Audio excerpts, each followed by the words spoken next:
Akram, can somebody bring the mic? Who's in charge of the mic? Where's the Dora student? Did he come? No. All the Dora students.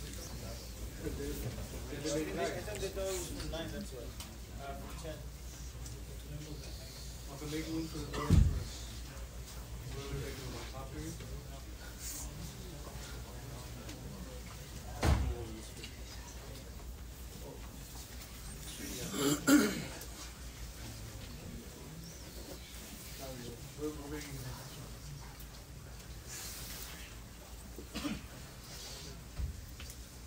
Bismillahirrahmanirrahim. So, the Dora students are still coming? Yeah, I called them. You called the Dora students?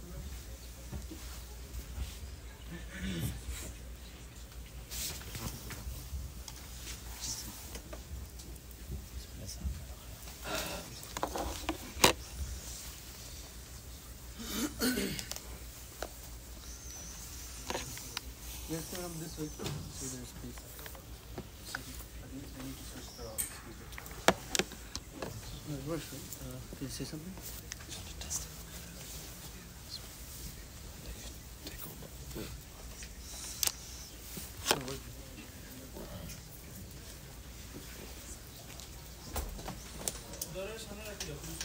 Yeah.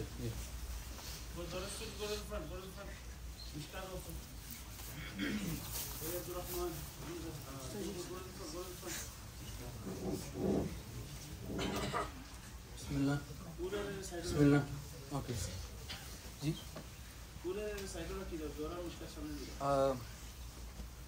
Yes, can go a little bit behind. The students come here.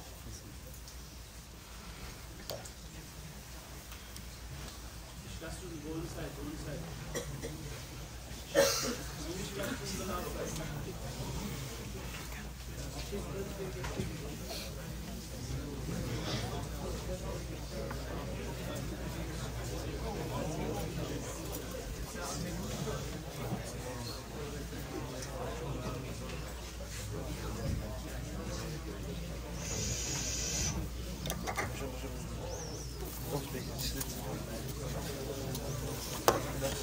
Move back a little bit.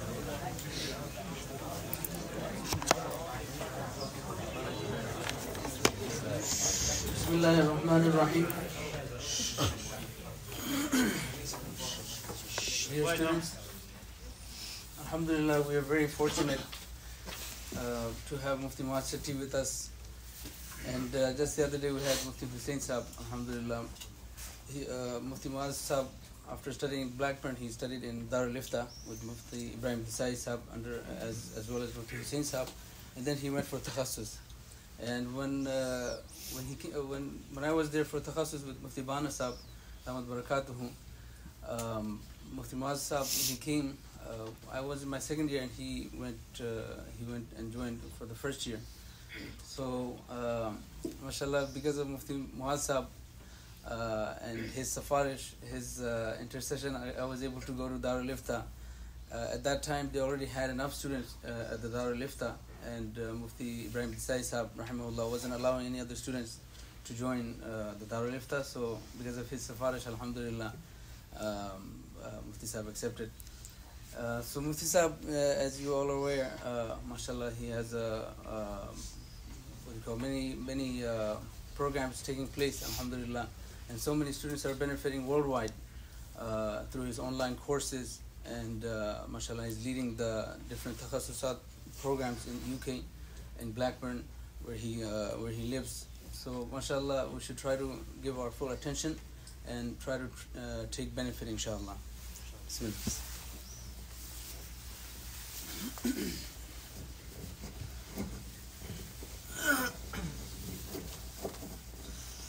السلام عليكم ورحمة الله وبركاته. بسم الله الرحمن الرحيم نحمده ونصلي ونسلم على رسوله الكريم ما بعد أعوذ بالله من الشيطان الرجيم بسم الله الرحمن الرحيم يرفع الله الذين آمنوا منكم والذين أوتوا العلم درجات صدق الله العظيم. Respected students, Asatidha and brothers in Islam, literally. Firstly, I just want to thank the organizers. I want to thank the madrasa for even allowing us to come and pay a visit. I'm not even worthy of being in your company, mashallah. You know, I feel like there is some type of a uniform system here. It seems everyone's wearing, mashallah, white. I feel like ugly duckling just come in, me and my brother, with our... We actually do have a system in our madrasa as well of wearing white clothes. So as teachers, we try to stick to that as well. But in this safar, in this journey, we are students of our wives, so they decide which clothes we have to wear.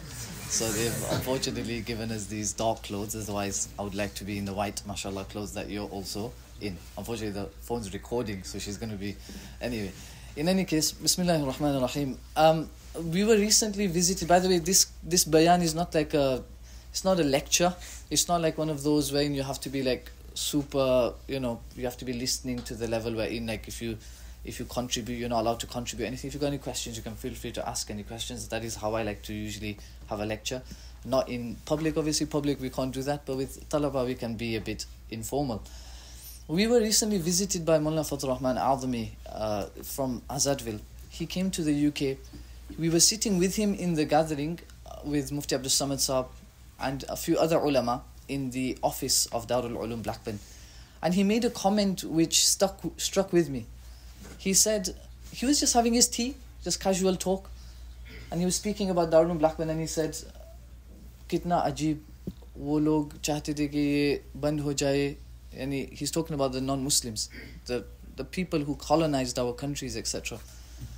He said they were hoping they would stop all of this dini madaris. In their own countries, Allah made it happen. Allah made it happen that madaris take place.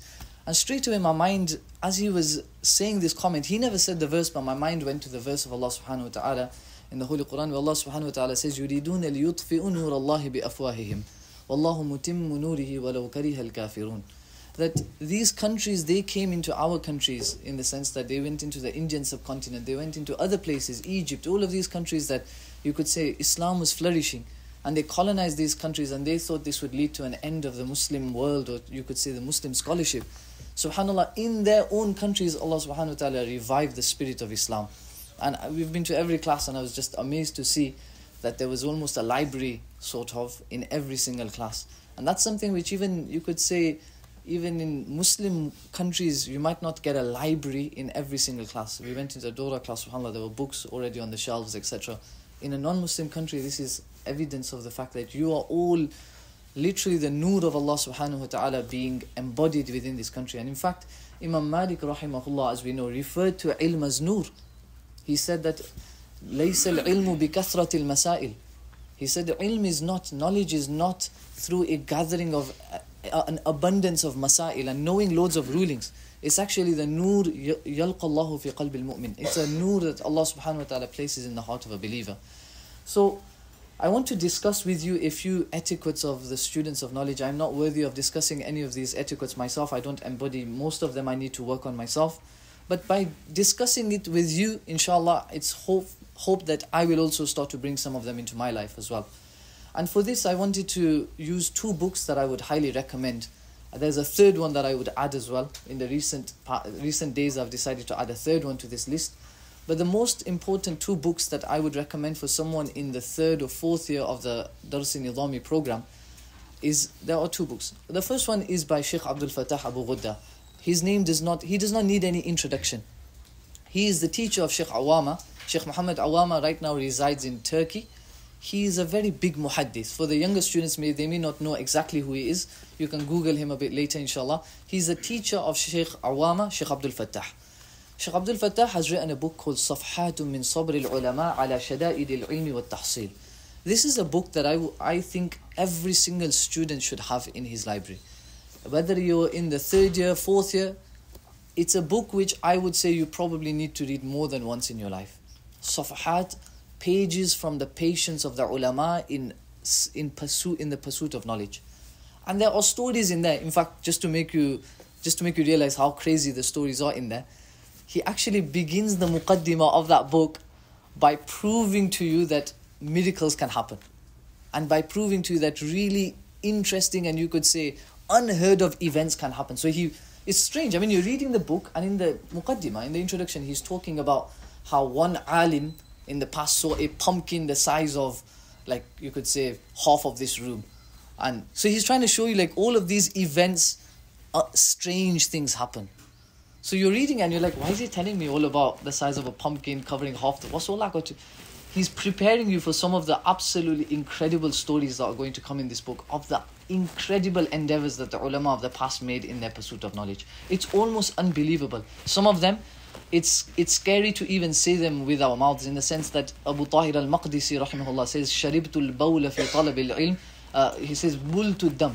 In fact, he says, I bled, when I went for urination, it was blood that came out of hunger, because I had not eaten for so many days when I was in the pursuit of knowledge. So he was taking his books, and he had a rule. I don't want to do talabul ilm, and this is obviously not a rule that we all need to apply as well. It's, you could say, to the extent that it's only a pious person that could do this. He used to have a rule that wherever he travels, remember there are no cars, they are traveling all over the world in the talab of hadith. He says, I would decide I would never ever take a conveyance. I'm not going to sit on an animal. I'm going to carry my books with me, on my back, in that heat of the, you could say, of that Middle Eastern heat, you could say.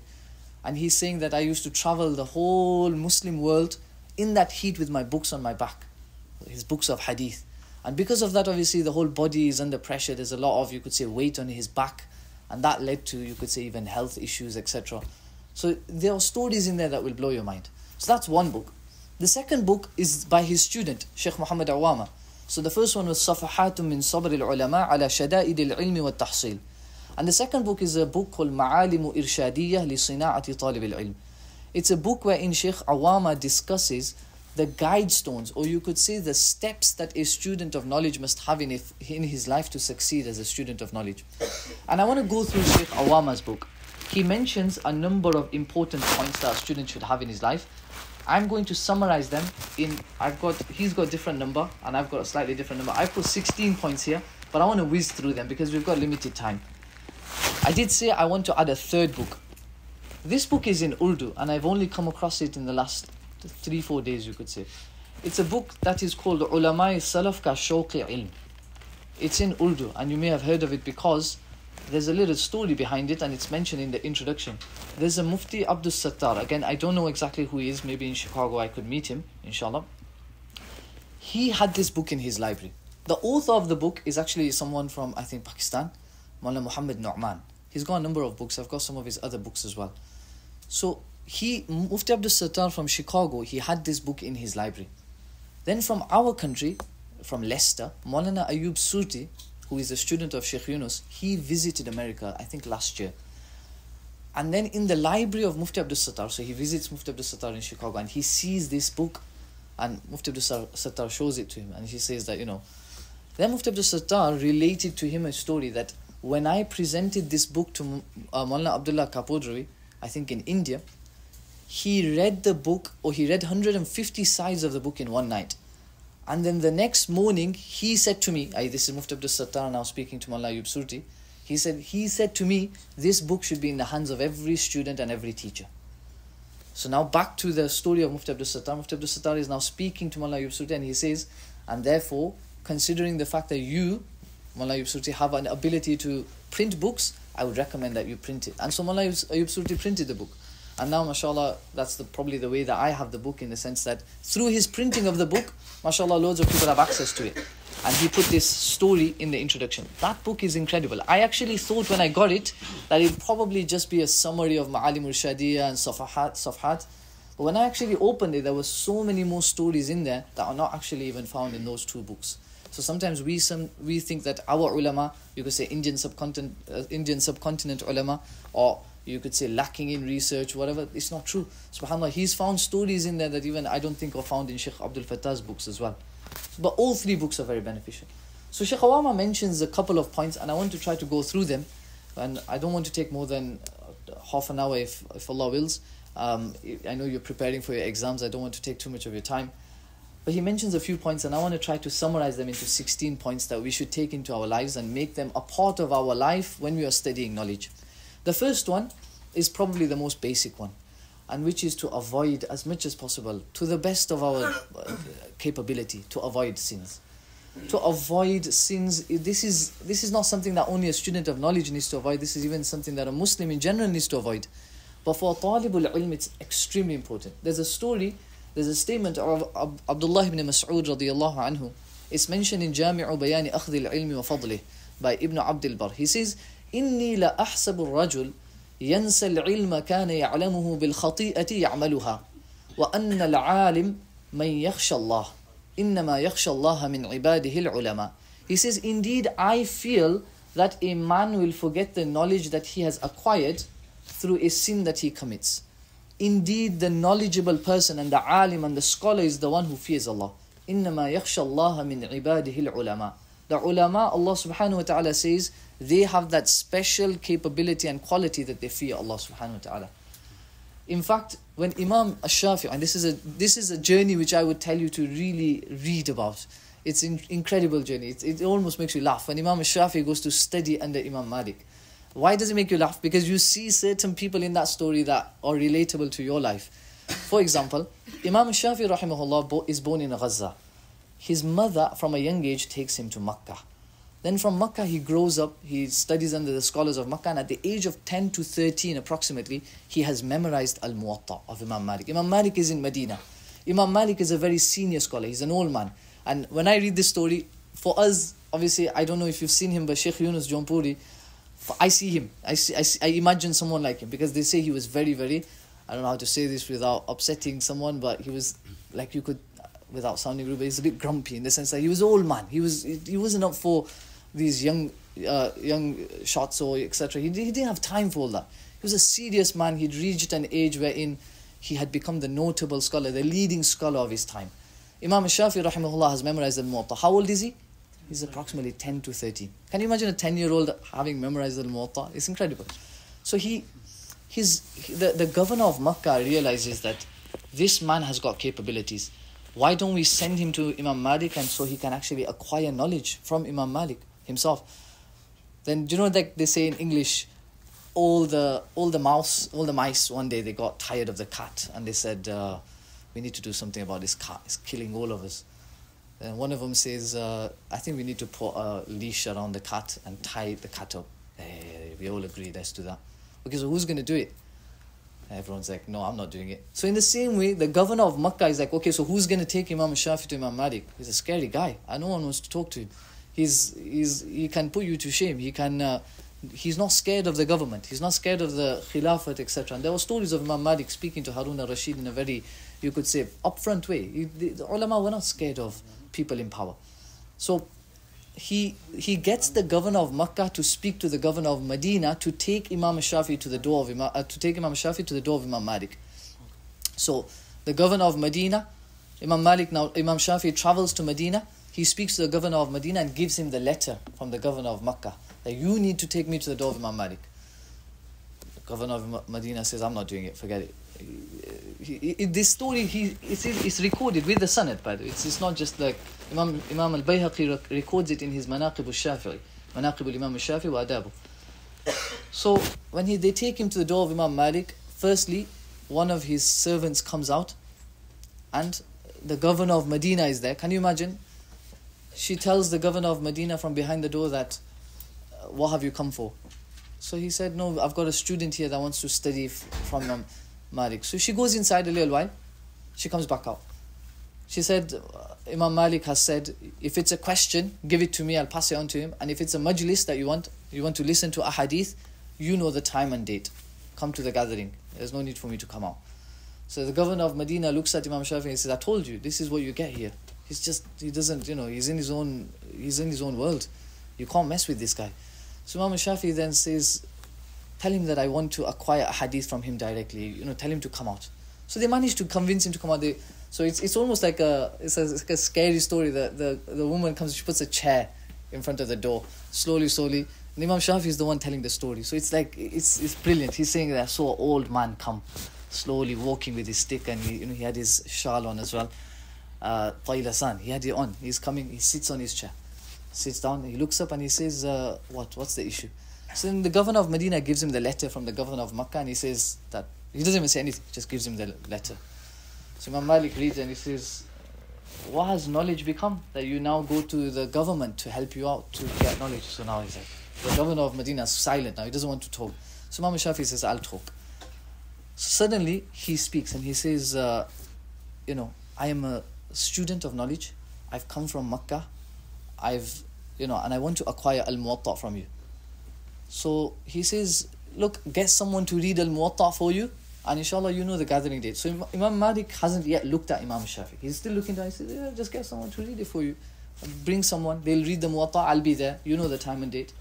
Imam Shafi says, I'll read it. So now Imam Malik's like, okay, who's this kid?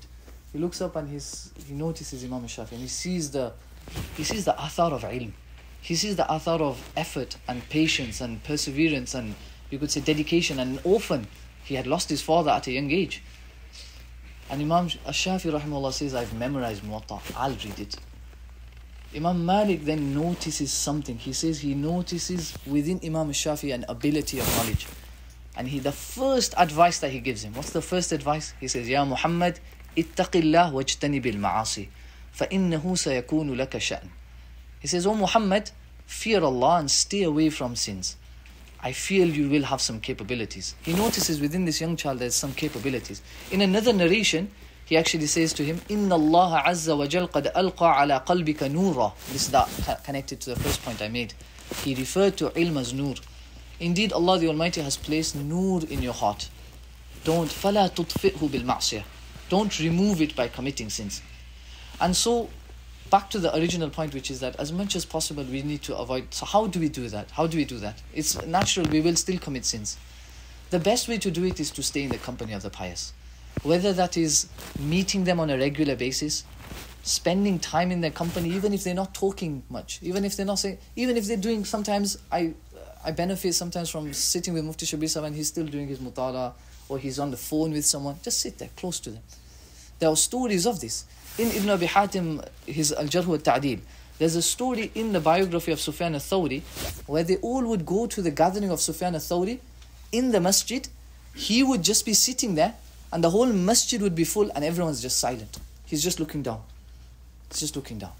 And they say, Wallahu alam, I wasn't there obviously, but when Hazrat Shaykh came for his final, I think, i'tikaf in, I believe, South Africa or in UK, one of the two places, I believe it was in UK, one of my teachers actually said that it was very similar. He would come to the i'tikaf, he was there, and people would just come. The bayan wasn't by Hazrat Shaykh, it would be by one of his students. They would do the bayan, but Hazrat Shaykh would just be there, just looking down. And my father was actually, if I'm not mistaken, my father has seen Hazrat Shaykh. But can you see, he never heard him talk. I don't even think he met him. You weren't really allowed to meet him in the sense that he was at a very old and you could say quite an old age, unwell as well, illnesses obviously. But people would just come to benefit from that gathering, and just by sitting in their company, Allah subhanahu wa ta'ala will remove from your heart and remove from your nafs, you could say, the desire to commit sin. And Allah subhanahu wa ta'ala will create within your body and your mind and your ruh islah of your actual nafs. So even sitting with the pious people for just a small amount of time, that will help us to remove some of these desires to commit sin. The second one is to realize and appreciate the virtues of knowledge. So every day try as much as possible to read about the virtues of knowledge. Abdullah ibn Abbas radiyallahu anhu said, and this has been narrated by Imam al-Bayhaqi in his Al-Madkhal, he said, إِنَّ هَذَا الْعِلْمِ يَزِيدُ الشَّرِيفَ شَرَفًا وَيُجْلِسُ الْمَمْلُوكَ عَلَى الْأَسِرَّةِ. He said, indeed this knowledge can raise a person who is noble, it can make him even more noble. And it can put a slave onto the throne. What does he mean by that? There are loads of stories I can give you of scholars such as Ata ibn Abi Rabah. You will have heard his story. He was someone who they say, if you read in Suwarum min Hayati Tabi'in, you've got a story, the first person I think in that book is Ata ibn Abi Rabah. If you read his story, it says he was dark-skinned, he had one eye missing, they mention like about good 5-6 defects in his body. But he would be teaching in Makkah, in the Haram. And the king of the time, when he would come to perform a Hajj or Umrah or whatever, he'd make sure he sits in his gathering and benefits from his knowledge. So he was the Ustad, Ata ibn Abi Rabah, and the king of the time is benefiting from him. So what made him get to that level? This ilm. So tell yourself every day when you're doing mutala or you're sitting in class, there may be moments where you're like, what am I doing here? What's the point? And why do I come to this place every day? My mom is forcing me, my dad is forcing me, whatever. Again, I don't know, in the UK it's like that. You know, the kids get forced. But in many ways, that's natural. That's okay. That's not a problem. That doesn't mean that Allah will not take you to certain places. Just give that knowledge its value. Value that knowledge and dedicate yourself. Allah subhanahu wa ta'ala will take you somewhere where you didn't think you would end up being. Right? So, Sheikh Yunus Jaunpuri as well, when he would come to UK, he would sometimes be teaching in the final gathering of hadith in Sahih Bukhari, and he would start crying. And he just can't fathom the fact that Allah subhanahu wa ta'ala has brought this whole gathering.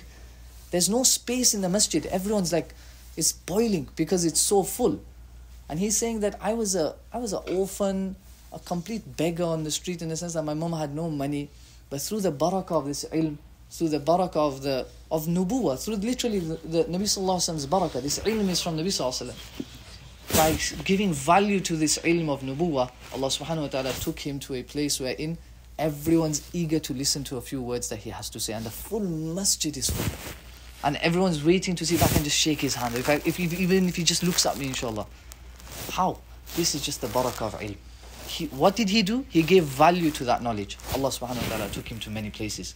And I want to quote one statement. If I could write this statement in gold, I'd write it in gold. And if I could encourage every madrasa to put this statement like on their front door, literally in their main hall, I would do.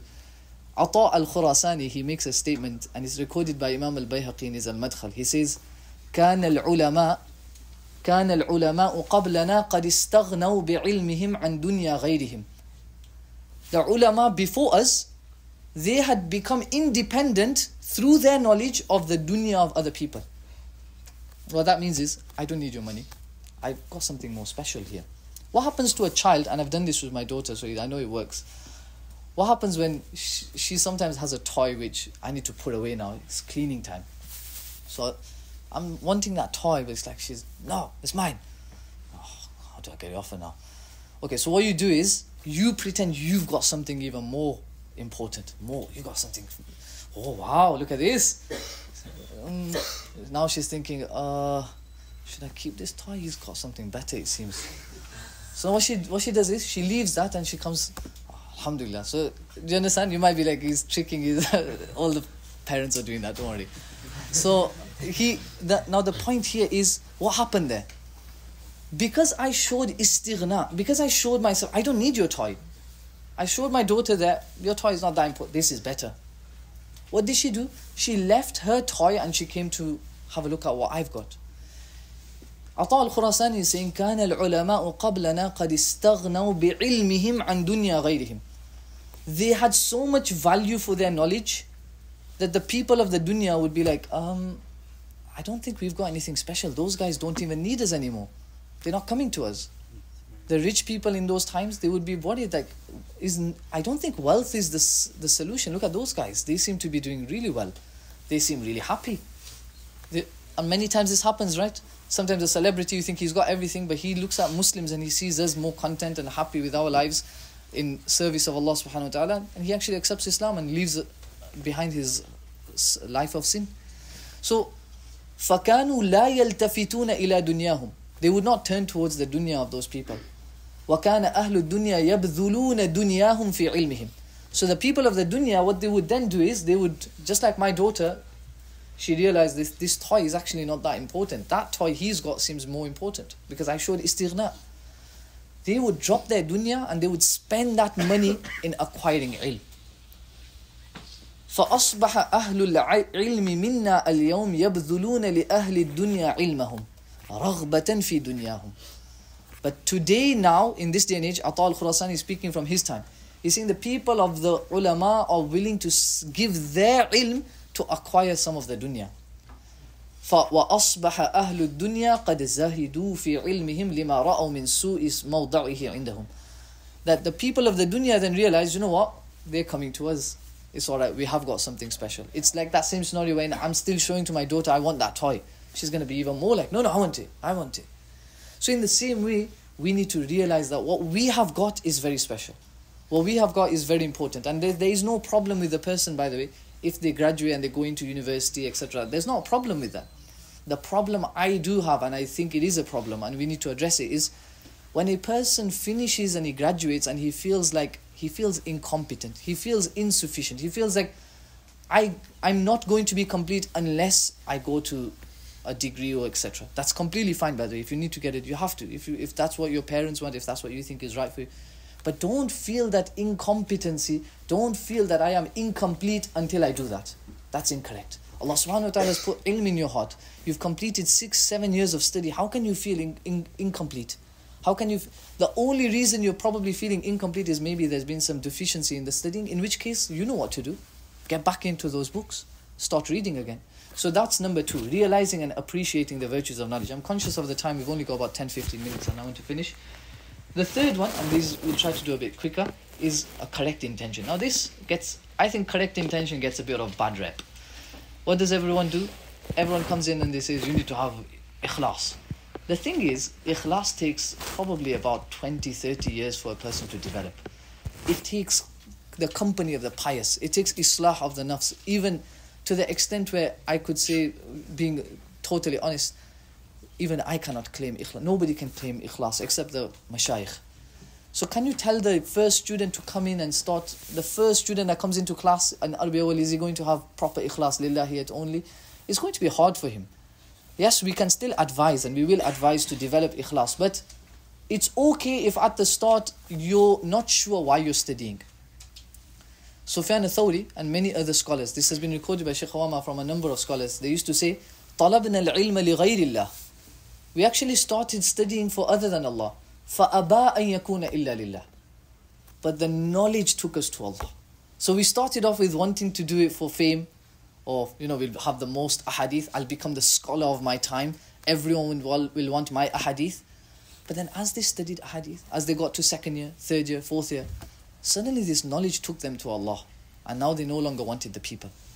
So if at the start you are going through this moment when you're not sure why you're studying, and that's a very common process, by the way, in the first few years, then that's completely fine.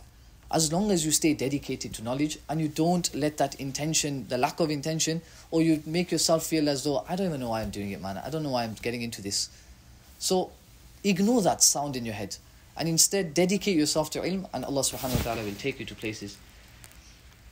There is another point here, number 4, which is developing an intellect. Now this one, again, gets a lot of bad rep. It's like, if you're clever, you'll do it. I'm dumb, man. I can't really do mutala that long, or I can't really study. So they say about Al-Rabi' ibn Sulaiman, one of the important students of Imam al-Shafi'i, كان بطيء الفهم.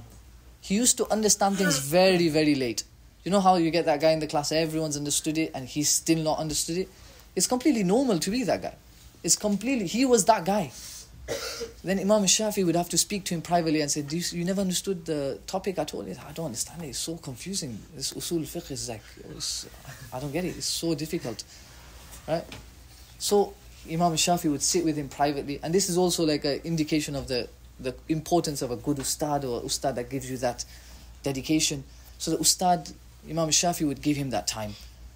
He reached such a status that Imam al-Shafi'i once said, "Ma khadamani ahadun mithla ma khadamani al-Rabi'." Nobody has done my khidmah. Not khidmah of bringing him tea and talking about books.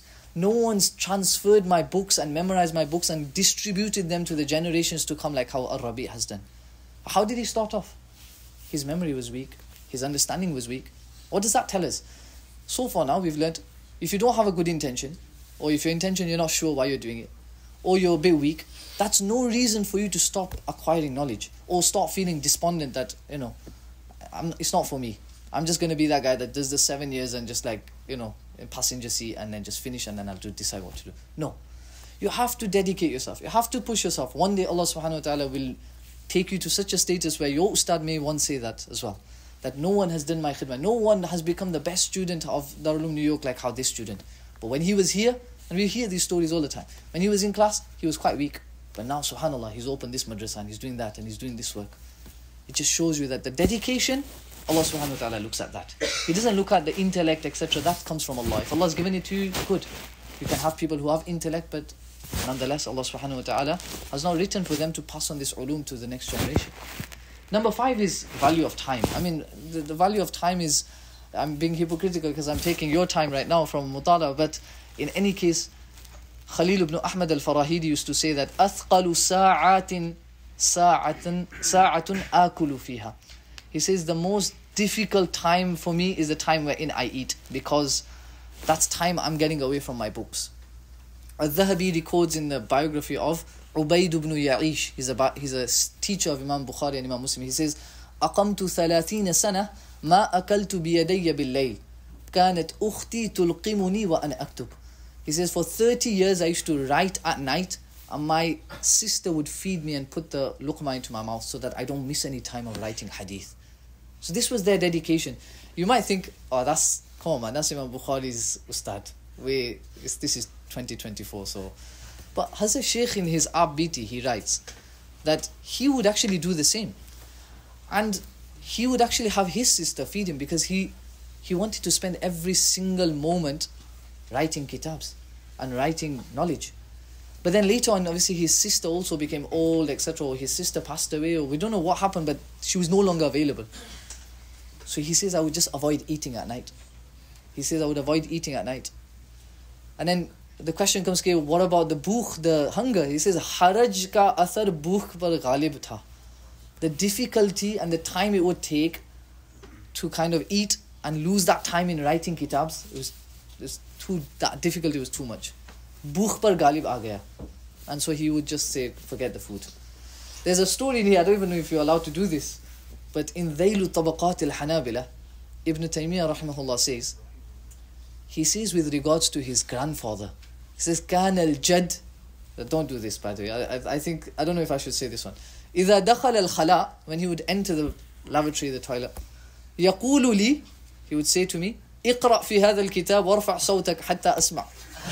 Yeah? I don't want to see tomorrow the ustads complaining, okay, oh, you told the students, there was a student, he was, he had he had a friend reading kitabs so he doesn't fail the exams. But in any case, you can see the dedication. I'm not saying this is something that, but this is very, very important. And we can't be like, oh, I'll do this inshallah, or I'll prepare for this exam tomorrow, or I'll do that one tonight, or I'll do it. No. Shaykh Abdul Fattah used to say, Al-alim yamut wa fi qalbihi mi'atu insha'Allah. A scholar passes away, and in his heart, when he dies, there's 100 insha'Allahs. Oh, inshallah I was going to do this. Inshallah I'll write this book. Inshallah I'll do this. Inshallah. Do it. Now's the time to do it. Don't waste a single second. In the sense that, I don't know if I should mention this, but even myself, I was saying to the Maulana yesterday that people think I've written a book or something. It's not even, there's better books that have been written as well.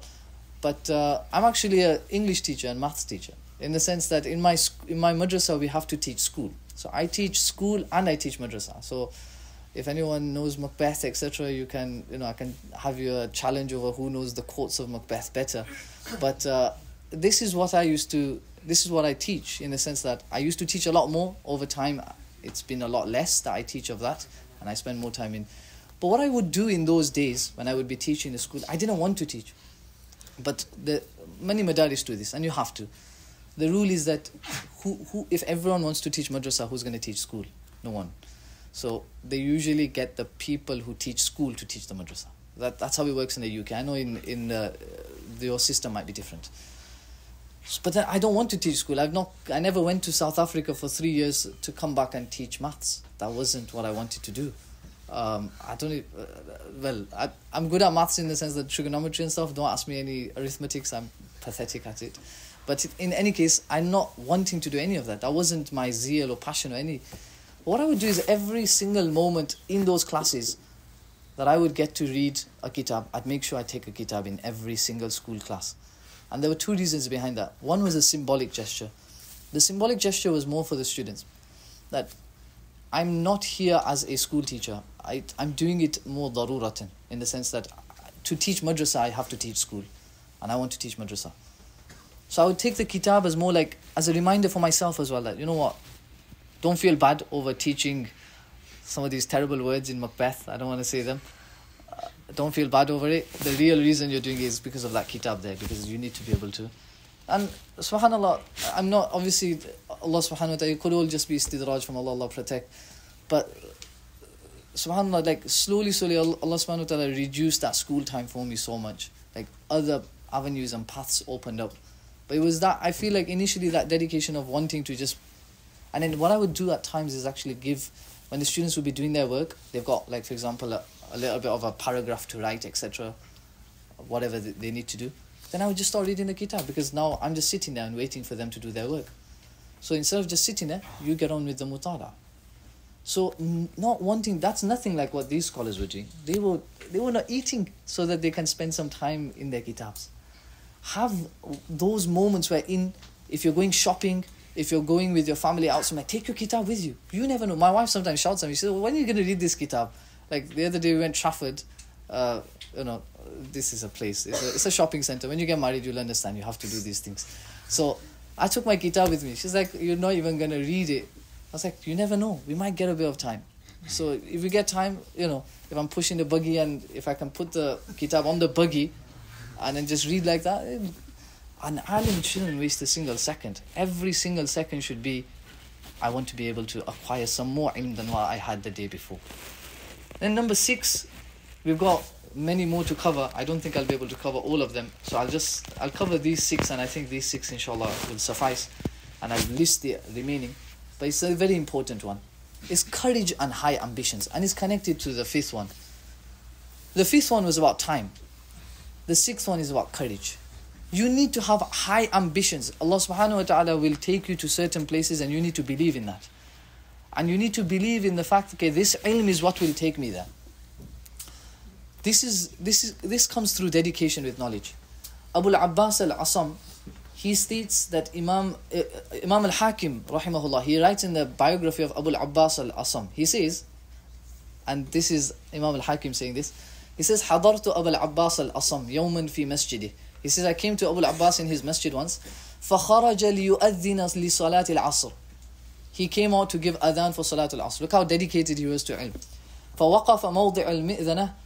He stood up on the ثم قال بصوت عال أخبرنا الربيع بن سليمان أخبرنا الشافعي. Then he was like, what am I doing? I'm supposed to be doing adhan. He was so engrossed in his kitabs, he's still remembering the ahadith, and he's ثم ضحك وضحك الناس. He actually cracked up. He's like, oh, sorry guys, botched up there. Everyone started laughing. ثم أذن. Then he gave adhan. I read a story in Al-Intiqa which actually made me laugh as well. Abu Ja'far al-Kirmani states, رَأَيْتُ كَأَنَّ الْقِيَامَةَ قَدْ قَامَتْ. He says, I saw in my dream, Qiyamah has started. وَأُمِرَ بِي إِلَى الْجَنَّةِ. He says, I was told, go to Jannah. وَفِي كُمِّي مُخْتَصَرَ الْمُزَنِي. In my pocket was the Mukhtasar of al-Muzani. فَقَالَ لِي رِضْوَان. The guardian of Jannah said, دَعْهُ وَادْخُلْ. Sorry, you can't go with the kitab. Put the kitab aside, then go to Jannah. فَقُلْتُ لَا أَدْخُلْ إِلَّا بِمَا مَعِي. I'm not going to Jannah without my kitab. What am I going to do in Jannah there? فَإِذَا النِّدَاء مِنْ قِبَلِ اللَّهِ عَزَّ وَجَلَّ دَعْهُ يَدْخُلْ بِمَا مَعَهُ. Leave him, Allah subhanahu wa ta'ala, in his dream obviously. Allah subhanahu wa ta'ala called out to the angel and said, let him be. Let him take his kitab with him. Right? This is just a dream, but it just shows, even in his dream, he's worried, will I get to, oh no. Which reminds me of the story of, there's another story which Sheikh Awama mentions, of a young Sharafuddin at-Tilmisani. I struggle to remember if it's Tilmisani or Tilmisani, but in any case, he was in the gathering of his ustad, and his ustad was discussing Na'im al-Jannah, all the bounties of Jannah. So suddenly this young man puts his hand up and he says, Hal fiha ilm? Is there knowledge in Jannah? So I was like, what kind of question is this? I thought he'd ask about Hur al-Ain and all of these things, and this guy's asking about ilm. So he's like, yeah, وَفِيهَا مَا تَشْتَهِيهِ الْأَنفُسُ وَتَلَذُّ الْأَعْيُنُ. So surely, inshallah, there will be. So the young student says, لَوْ قُلْتَ لَا لَقُلْتُ لَا لَذَّةَ فِيهَا. He says, if you had told me there is no ilm within Jannah, I would have told you there's no pleasure and joy in Jannah. This was the dedication. This is what made them. This is how Allah preserved their legacies. This is why we have their books in front of us, because this was their attitude towards ilm. Were they the most talented? Did they have the best intentions when they started off? Perhaps not. But Allah brought them to Him, and because of that dedication and perseverance. Al-Kafawi, rahimahullah, records with regards to Imam Muhammad that when he passed away, after he passed away, someone asked him in a dream, what happened? Tell us about death. What happened to you? So he says, كنت متأملا في مسألة من مسائل الكاتب فلم أشعر بخروج روحي. So I was thinking about some mas'ala of mukataba and stuff like that, and suddenly my ruh just went out. I didn't realize. So this is, subhanAllah, is incredible. And this is something which, my wife kind of also teases me about, that there's a book called Ushaqul Kutub. It's a good book. It's not a fantastic book, I'll be honest. More filled with poems and stuff. If you're into poetry, I'm sure you'll enjoy it. But I thought it was decent, not amazing. But there were a few good stories in there. Ushaqul Kutub. So obviously, Khatib al-Baghdadi, many other scholars, they were known to read whilst writing, while they were known to walk whilst reading. So he would walk everywhere with his juz fil hadith. He would be walking. There's a risk with that, right? For us, it's the phone, right? Then suddenly, someone bumps into you. But unfortunately, for about 2 scholars, so he's got a section in the book. I don't know if it's a good section. He's got a section called Man Qatalahu al-Kutub. Yeah, Man Qatalahu al-Kutub. Those who were killed by books. So don't do this. So this is like your warning from now. Khalil ibn Ahmad al-Farahidi was once walking. This is how he passed away. Everyone knows Khalil ibn Ahmad al-Farahidi as the teacher of Sibawayh. So he was walking with his book, and they say he was reading a kitab, and suddenly a horse came and he was running and just ran over him, and he passed away. Al-Jahiz, he passed away in a more, I want to say terrible way, but he was a big scholar as well. He was an interesting scholar. There's a lot of issues with Al-Jahiz as well. But rahimahullah, he actually passed away. He was sitting in his library. Don't do this, by the way. And if you've got kitabs all around you, you want to make sure you're in a secure place. So he was going to reach for a kitab, and suddenly all the books fell on top of him. And he was paralyzed from halfway below his waist or halfway somewhere, like either this side or that side or however. So he couldn't do anything. He was stuck, and rahimahullah passed away. But in any case, the point here is the obsession with books. The obsession with books is what made these scholars become who they are. There are many other things to say. And the final point was high ambitions. Sheikh Abdul Fattah, there's a very good video that I would highly recommend you to watch on YouTube. He's passed away in 2022. There was a scholar by the name of, not scholar, I think he was more like a philanthropist, Abdul Maqsood Khoja. So what he used to do was, he used to have like, do you know how you get Hall of Fame? You get the Hall of Fame in different sports and fields and stuff. So he had the Ulama Hall of Fame. And it was like a known thing that every week he would host a kind of celebration of a scholar. So there's one for Sheikh Awama. It's called Al-Ithnayniyya. That was the name of the program. And many people spoke. In Sheikh Abdul Fattah's, As-Sabuni spoke, Sheikh Awama spoke. They all spoke, and they honor Sheikh Abdul Fattah. And then Sheikh Abdul Fattah gives like when you win an award and you give your award ceremony. His Sheikh Abdul Fattah's speech in Al-Ithnayniyya was very good as well. And it's not a very old Sheikh Abdul Fattah, it's middle-aged. So Sheikh Awama, in that video, in Sheikh Abdul Fattah's Ithnayniyya, he's honouring Sheikh. So it's like a table, they're all sitting there. Sheikh Abdul Fattah sits on probably the main part, and you got all of these scholars that are all going to speak about Sheikh Abdul Fattah. Obviously he's going to be very humble and just not want to kind of pump his own thing, of course, as all of our ulama are very humble. But they would be praising him in front of him, and they're just mentioning about his life. So Sheikh Awama says that Sheikh Abdul Fattah had told him once that in every lesson that I would go to, I would have in my mind about the teacher. And again, I'm not saying this is not disrespectful, but this is just high ambitions. He says, I would look at every single teacher in the class and I would think, I have ummeed that I will be able to surpass him in knowledge. I have ummeed, I have hope. And you should have that hope. I believe it's fine to have. I tell my students that as well, that you should have the hope you surpass. Forget me, surpass you, teachers of the teachers of myself. You have to have that ambition, and that's how the ulama. However, when he went to one teacher, Sheikh Abdul Fattah says, when I went to meet Sheikh Zahid al-Kawthari in Egypt and I spent time with him, he said, Amma hadha fala. As for this guy, I don't know if I'll be able to reach his level. He's a different beast altogether. But in any case, Ibn Hajar, Ibn al-Humam, in his Fath al-Qadir, he mentions when Ibn Hajar went to perform a Hajj the first time, he made a dua that, "Oh Allah, take me to the level of al-Dhahabi." Then he says, my Ustad, Ibn Humam's Ustad was Ibn Hajar. Right? They were contemporaries, but they were also student-teacher relationship in the sense that Ibn Humam did study under Ibn Hajar as well. So he says that my teacher then told me, فَوَجَدْتُ الْمَزِيدَ مِنْ ذَلِكَ. He says the next time I went for Hajj, I felt like, you know what, I can make dua for something greater. So he made dua, "Oh Allah, take me above the level of al-Dhahabi." And many people testify to this case, he probably did. As-Suyuti says, فَبَلَغَ ذَلِكَ وَزَادَ. He reached the level of al-Dhahabi, but look at his high ambitions.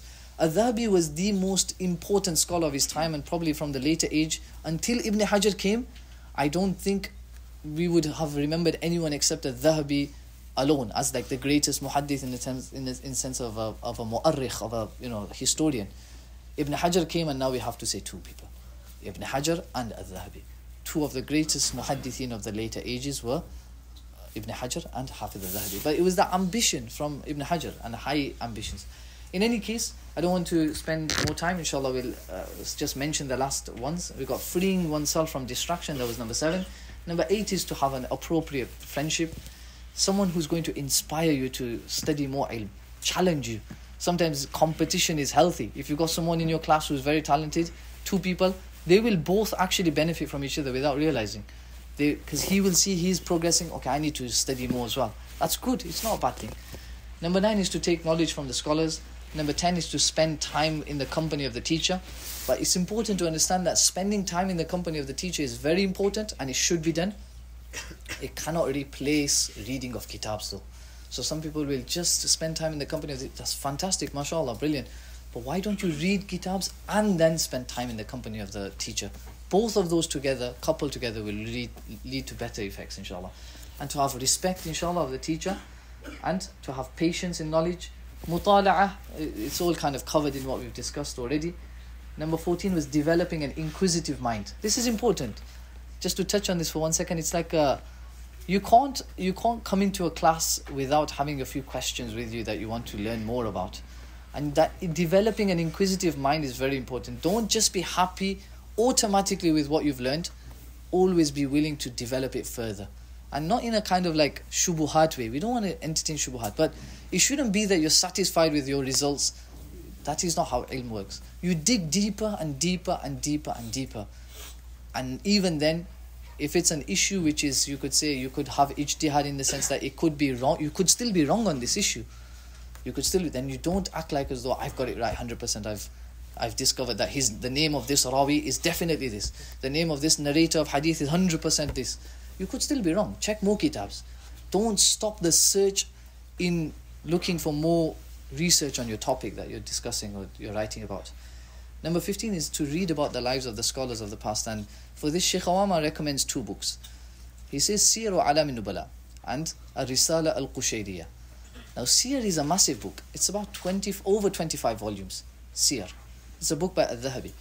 So this is difficult to read, I would say. So therefore, I recommend 3 books. Wallahu alam. Jami'u Bayani Akhdhi al-Ilmi wa Fadli of Ibn Abdul Barr. Al-Madkhal ila Kitab al-Sunan of Imam al-Bayhaqi. And Al-Jami' li Akhlaq al-Rawi wa Adab al-Sami of Al-Khatib al-Baghdadi. These 3 scholars, Ibn Abdul Barr, Al-Khatib al-Baghdadi, and Al-Bayhaqi, they all lived in the same time period.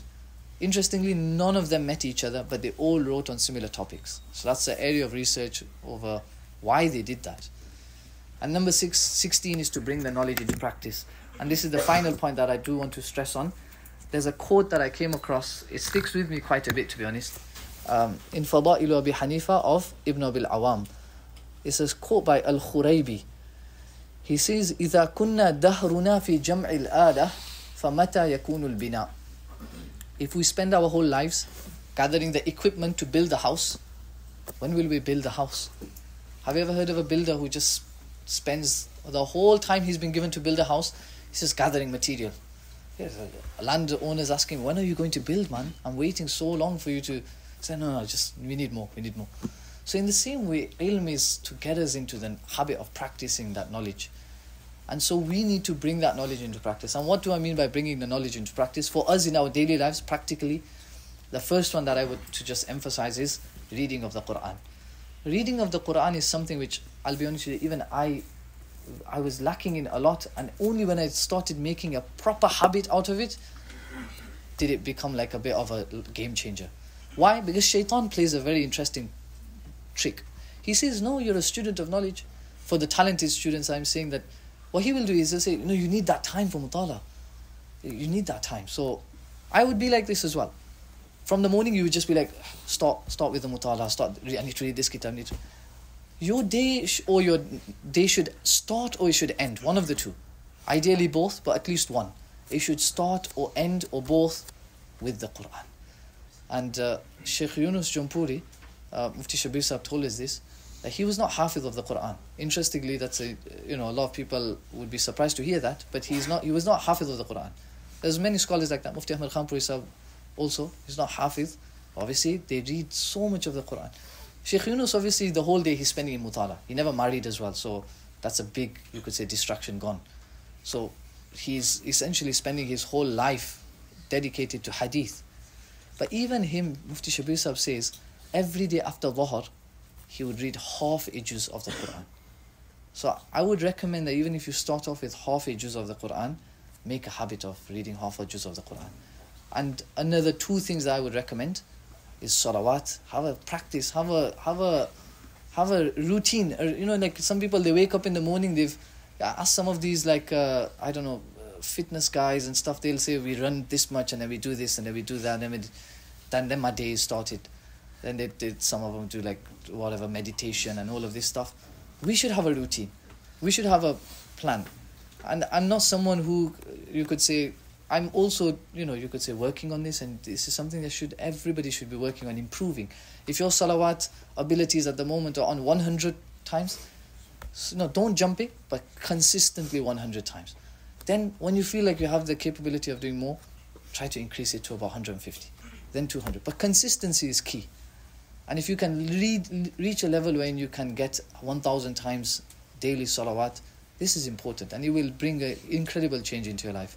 And the final point is, this is something which one of my friends recommended to me. I wasn't bringing this into my life very much, and I noticed the negative effects of it until I did bring it into my life, which is to read. He explained it to me very well. He said, when you go into ilm, you have now blacklisted yourself in the army of shaitan. Shaitan has got every single one of our names, and he's got it in the blacklisted section. These are key threats to my plan. He wants to misguide the ummah. These people are the only people that can stop me from doing what I need to do. You are all enemies of shaitan. Literally to the extent where he is waiting for you to slip up even once, and his plan will work. And therefore reading manzil and reading your morning and evening du'as, at least in the morning every day in the morning, to spend a bit of time reading your manzil, reading your Quran, reading your du'as, reading your salawat, and then the tasbihat should be also common throughout your day. Third kalima, fourth kalima, try as much as possible. Of course, we're sometimes busy, but it should be that if you missed it from yesterday, you cover it up. So yesterday I was supposed to do, let's just say, 500 times salawat. Today I only did 200, and tomorrow now you need to do 500 plus the remaining amount, which is 300. So you need to do essentially 800 salawat to cover up for the loss that you've made. So in that way, we build a routine, we build a practice, and inshallah ta'ala, Allah subhanahu wa ta'ala allows that ilm to come into our lives, and it makes an absolute difference within our lives. Pray to Allah subhanahu wa ta'ala that He allows us, for myself, to firstly bring some of these points into practice. I'm in need of your du'as as well. 100% that you are actually in the process of talabul ilm. So this is we're all in the process of talabul ilm, to be fair. But you are actually studying. You're in with kitabs all day. I wish I was in that stage anymore. Now it's very difficult. Well, once you get married, once you have kids, you don't get time. You have to look for every single little moment.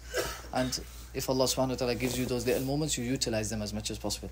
So I request your du'as as well, inshallah. And may Allah subhanahu wa ta'ala allow us to become beacons of knowledge and beacons of guidance for the ummah, inshallah ta'ala. Wa akhiru da'wana alhamdulillah.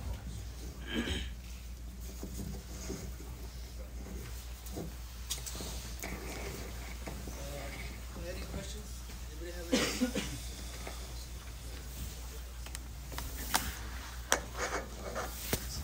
Have any book recommendations to understand the science of usul fiqh? So for understanding usul fiqh, if you're kind of wondering like how to start off, it's a tough one. I would say, and this is probably something which someone's going to say, this is getting boring now, you always recommend the same books all the time and the same topics, but I would say the history of fiqh has to be first understood before you study usul fiqh. The history of knowledge is probably the most important topic which is lacking a little bit from our studies, and it's important to kind of like address this in a kind of like a loving way. I'm not coming from outside of the Dars in Nizami when I say this, but within our Dars in Nizami we always need to be constructive. Criticism needs to be made, which is that this is something maybe which in our syllabus lacks a little bit. So like history of fiqh, that is what will help us to understand usul fiqh a lot better. So if you understand that the Hanafi madhab worked totally different to the other three madhahib and how the madhahib developed, because what is usul fiqh? Usul fiqh is an attempt to get into the mind of the mujtahid in his approach to the Quran, Sunnah, Ijma'. And I avoid mentioning qiyas because qiyas is an expression of fiqh. That is him doing fiqh. Qiyas is him playing with those three, you could say, materials. Or you could say he's building his whole fiqh using qiyas of those three, Quran, Sunnah and Ijma'. Those are, you could say, the author, and qiyas is what he's like, that's his weapon. So you're now, essentially, in usul al-fiqh, you're trying to get into the mind of Imam Abu Hanifa, Imam Muhammad, Imam Abu Yusuf. When they were looking at the Quran and Sunnah and Ijma', what were they trying to do? What were some of the criteria they had in place? So the history of fiqh is very important. And for that, there are a number of books. Unfortunately, I don't know if I should, but a lot of them are in English. So I don't know, if it's the best thing to recommend that to every student. But I would recommend like Sheikh Suhail Hanif's Theory of Early Classical Hanafism. I really like that book. I think it's because he's a Muslim writer. He writes with Iman. He writes with a level of conviction. So I think if every Hidayah student could read that book, I would get them to read it, because it just emphasizes the importance of understanding how these Ai-Imma were approaching the Quran, Sunnah and Ijma'. So yeah, history of fiqh. Any book you can get on the history of fiqh, that's going to help you in usul fiqh. Same thing for hadith. So usul hadith, any book on the history of hadith is going to help you to understand usul hadith a lot better. Intellectual history is very, very important. Similarly, what would you say if a student is feeling weak in perhaps usul al-hadith, and what should he do? Yeah, I mean, this is it's very common that a student might feel weak in a certain. I think that's a good thing, not a bad thing. The fact that you feel weak or you recognize that you're not progressing. Even sometimes another one I get in my class as well, in Hidayah class especially, some of the students can't read Arabic too well. It's not something to worry about. It's not something to worry about too much. Perfect it. Keep working on it, but don't be like, oh, I can't read Arabic. It's too hard for me. Over time, inshallah, the practice will come. And it will just become, even me, like when I was reading these ibarat, I might have made, probably did, like mistakes in ibarat. Don't let that put you off. So I think the best thing is to, when you are studying and you notice you're weak in a certain subject, when we were with Muhammad Rahman Al-A'zami in Turkey for a little while, like Mufti Asmar asked him a good question, and he said that, how should you remember things you've read? Because that's hard. So he said, firstly he said about the whole writing your notes at the front of the kitab. And he said, read a summary. Start off with the summarization. And then build yourself slowly. So to follow, even if you're weak in usul hadith, start off with the smallest of books. And then do start building yourself up slowly. And just don't feel afraid to ask any questions from anyone. That's the best thing I would recommend. And so start off with something like, you can start with the Sharh al-Manzuma, or you can start off with even At-Taqrib. Before At-Taqrib, you should try to read a book before that. I mean, Taysir Mustalah al-Hadith gets a lot of bad rep. I don't know why. I think it's decent. It's a good place to start. It's not a bad place. And then, but you can't stop there. You've got to then go ahead. Irshad al-Tullab al-Haqa'iq, At-Taqrib. Then go a bit further. And at one point, you want to get to Tadrib, obviously, and Fath al-Mughith. So that's like the end goal to get to. But even there, you can't really stop there. Now, new research is now showing that even the Muhaddithun were not following, you could say, rules. It was more qara'in-based approach. So I think the best way to kind of answer that question is perseverance. Don't stop and just keep going at it. In Usul al-Hadith specifically, which, in terms of khidmah, like writing books, which field or aspects of Usul al-Hadith is? That's a good question. So there was I've got a friend in Chicago, Mullah Yusuf Ghos, and he did a good presentation on this. I can forward that to Mullah Tariq, Mullah Yusuf's presentation. It might be good to share with the students. It's very, very good. He actually made a full chart of all the khidmat that are still needed in Uloom al-Hadith. I would highly recommend, I would just refer to that. And he listed a number of different, from amongst them you could say, still responding to modern day Orientalist issues. They're all still, I think the only book that's now I've read that's getting to the nitty gritty is this book by Muhammad Taysir Safi, when he's actually going into how the Orientalist paradigm works and how the Muslim paradigm works, and trying to make sense of, like, why are you not trusting our manhajul naqd? Why is it not trusted? Like, we see from the Orientalist side, they kind of laugh at it, like Goldseye and stuff. They say this is ridiculous. Muslims were just giving rulings on narrators because they didn't like them. They didn't. It's like a very haphazard kind of. There are attempts from English writers to kind of, you could say, show the better side. Like there's a book called by Scott Lucas called Constructive Critics, when he tries to show, these are all non-Muslims writing. They're trying to show, you could say, the better side of the Muslim argument. But the Muslim writers are better. Muhammad Taysir Safi is trying to show that you accept certain parts of history as true, whereas the criteria for determining that truth was far less than the criteria used by our muhaddithun. So why don't you trust the muhaddithun? So to come back to your question, what are some khidmat, even in terms of like introducing more books? So obviously one khidmat, you could say the hadith book that I've written is part of the process, but I think there's still more needed. There is, you could say like drawing attention to the students' minds over how not to become so construed into rules, because hadith doesn't work like rules. It's more like understanding them. I'll give you one example of one area where there's proper good research needed. The approach of all the different muhaddithun towards hadith. So Imam Bukhari's Manhajul Naqd, Ibn Abi Hatim's Manhajul Naqd. There is in Arabic. In English, some good, nice, you could say a good bitaqa, or you could say like literally like a few cards we could make, or a file we can make. Every single muhaddith, his approach kind of summarized, or we can't really conclusively say this was his manhaj, but we can kind of hopefully say he has an inclination towards it. He has another one is something I have been working on, but if inshallah someone else does, is brilliant. An introduction to the famous books of hadith. I mean, that's also lacking, right, in the English world. So I was working on that, but obviously there are other projects where someone wants to work on that. That's a brilliant topic to work on. An introduction to the famous books of hadith. The Kutub al-Sitta, how many of us actually have studied, like for example Musnad Ahmad, how many of us know the importance of how important Musnad Ahmad is? I've discussed it a bit in my book, but it's like there's still more needed. Biographies of the A'imma, that's another one.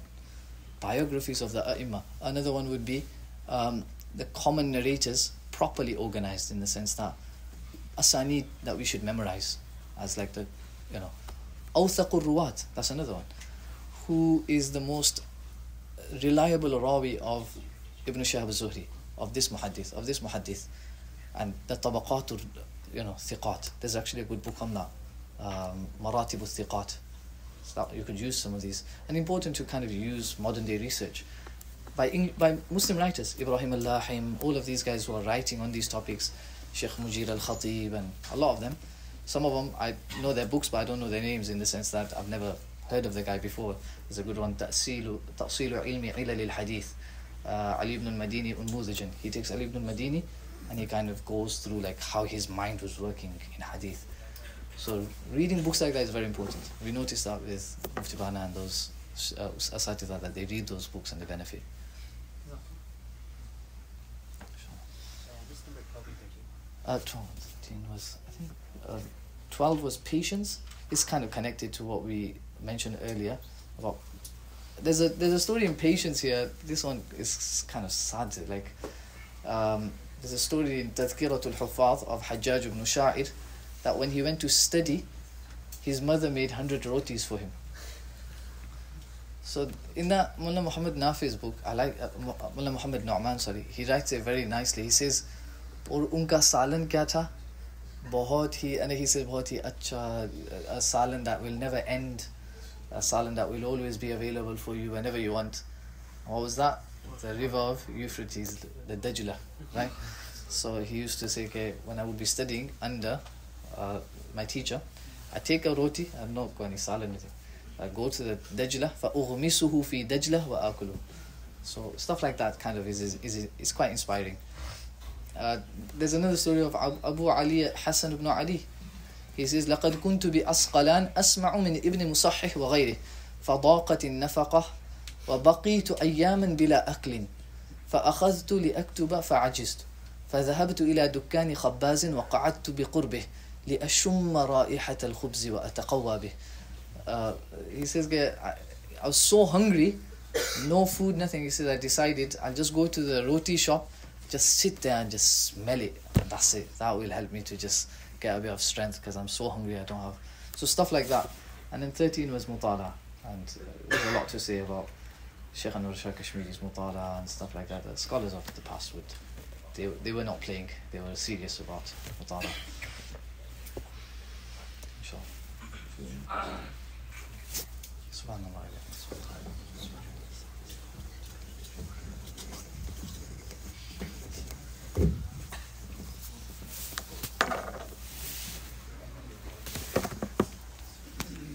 جزاكم الله خيرا.